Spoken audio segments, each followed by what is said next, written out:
there are valid questions Yes. raised about those who signed off on Yes. it, those who were notified, were not notified, those who got information, ignored it, and so on. And while I want to go at the front runners involved in this, you have to look at some of the people who signed off on this, who said it never came across my desk. Came across my desk, I didn't pay attention. Now, at some point, you have to go.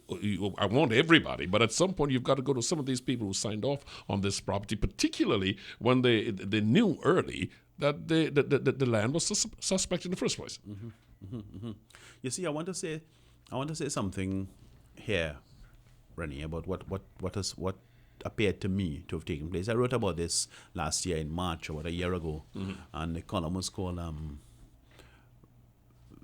"The Riding the Dragon." The name of the newspaper column about this project and the Commission of Inquiry. And there are two things in tension.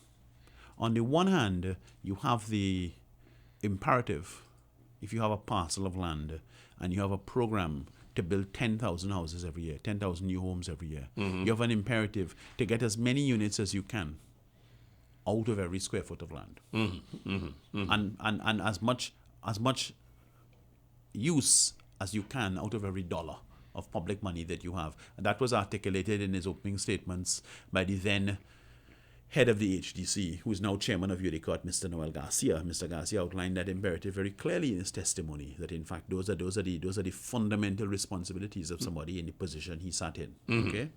And at the same time, you've got to be cognizant about issues relating to the stability of the soil and the structural integrity of the buildings and the overall planning regime for the project. In other words, whether there's enough areas to play, enough areas for parking, enough areas for people to walk, and there has to be a balance in terms of urban development. So those are two issues that we're balancing. On the one hand, you're trying to get as much done as possible with as little as possible. And on the other hand, you're trying to get a community that will be safe, the building will be sound, and it will be livable. And in achieving those two targets is where you need to have the input of quality professionals. And one of the things that will no doubt emerge in the findings of the Commission of Inquiry is how did the professionals, the various professionals along the way, the architects and the engineers and the town planners and so, how did they perform their role? And in fact, whether there's any room for improvement or there's anybody who needs to be held responsible in terms of further lawsuits or anything like that, apart from the China Jiangsu issue I already mentioned. There are real issues in terms of lessons to be learned and a way forward. Is it articulated anywhere?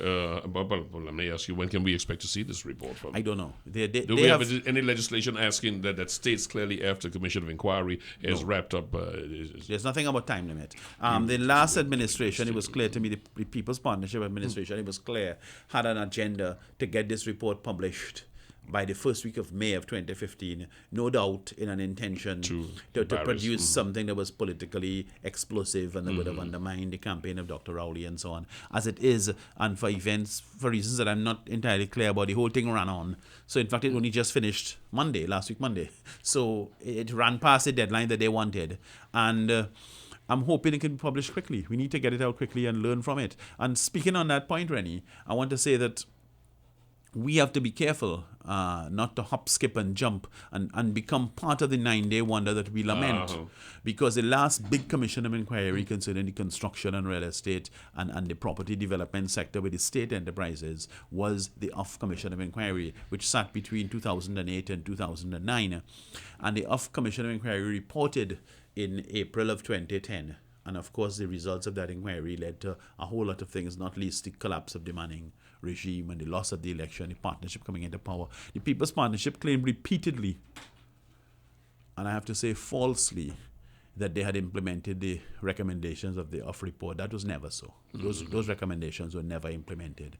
And we have to be mindful that we have a new administration, that is the PNM won the election on the 7th of September 2015.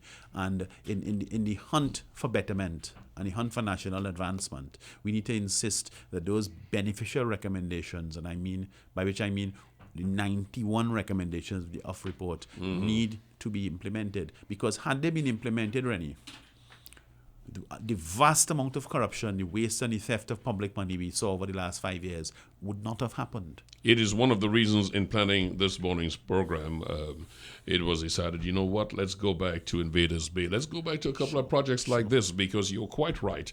There is this this willingness to get into the 2-week mentality. Deal with this now, move on to the next thing, and folks say, you sure you want to talk about that? Because nobody's thinking about it. Well, I don't care what they're thinking about. We've got to get a conclusion to some of these things, or remind folks we're watching. Sure. Let me even go back a little farther than 9 days and go back to the Bernard inquiry. The Bernard inquiry was into the Pt.4 airport project, and that was it's called the Bernard inquiry because it was chaired by the former Chief Justice Clinton Bernard. And the Bernard inquiry was the one that effectively Mr. Manning put in place when Mr. Manning took office after Pandey lost government in 2001, and the Bernard inquiry submitted its report on the 30th of August 2003 to the then President, Professor Max Richards.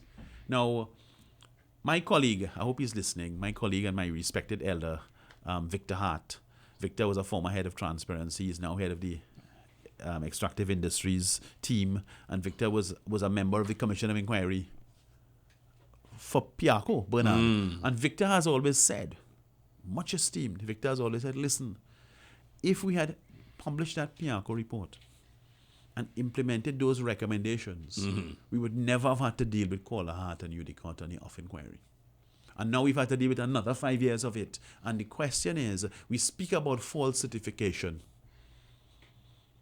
We speak about the false degrees. We talk about Reshmi, and everybody's very, very angry. And we talk about the correct issue about education. What is the value of education to a nation and so on? What is the value of education if at a level of the state and the administration, we will not learn, we do not want to learn? We need to publish the Bernard report. We need to publish the proceedings of the Afra report. We need to ensure that the Las Alturas report is published. We need to make sure the Coleman report into CL Financial, the one on HCO has already been published. The one into CL Financial is properly funded so it can be completed and published. It is no point talking about education, and you're talking about subjects, and you're talking about violence in schools, and you're talking about false certificates at Reshmi. Let us talk about when we as a society, we are the adults, we're the ones who are supposed to be setting the example. When will we learn? When will we show that we want to learn? And this comes as a question of fundamental political responsibility. And I'm saying it to the new administration, I'm saying it very seriously. If you want to be counted as different, if you want to be counted as doing something different, publish those reports now. Implement the public procurement and disposal of public property law now. The delay is too costly. It is costing the country money, and it is costing, subjectively, it is costing the country in terms of our political trust and our degree of faith in working with each other. We need to publish those things, learn from the past, and do better than we did before. That's my final message. Whether it's the outcome of the CL financing that we'll find out more about, whether it is the case of Invaders Bay, we will keep knocking on your door because these are issues we have to keep in the domain. I'm not going to have you leave here this morning without you giving me at least 2 minutes observation on the mid-year review budget.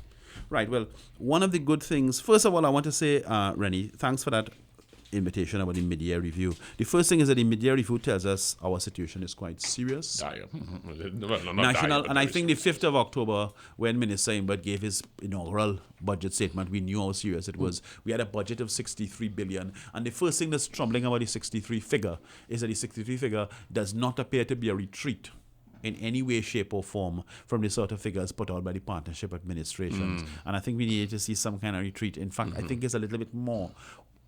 What's even more worrying about the fact that it's grown over the partnership's last budget is that, in fact, the national revenue had declined. So, in fact, our core income, to use the language of accounting, our core income is about $40 to $42 billion.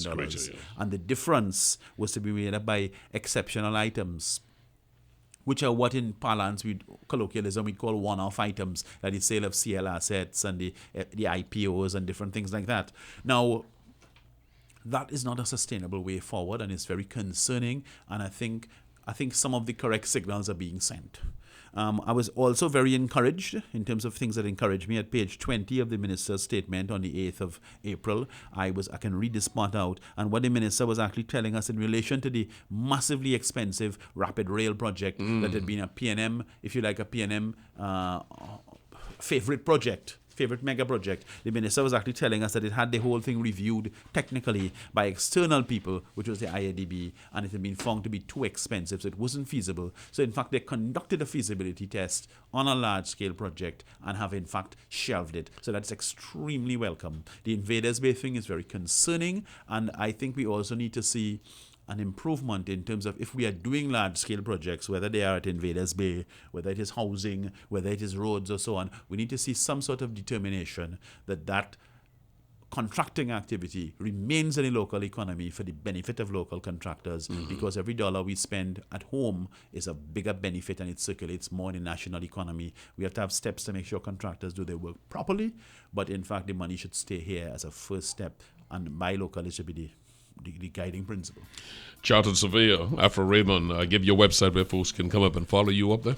www.afraraymond.wordpress.com. Thank you. Not that difficult. Get into Google and just put his name, and then you'll get the link. Make it easier.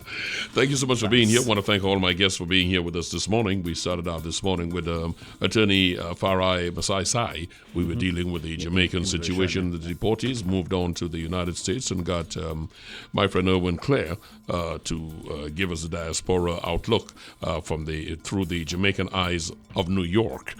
We unfortunately did not make the connection with Canute James. We will move to do that at a later time.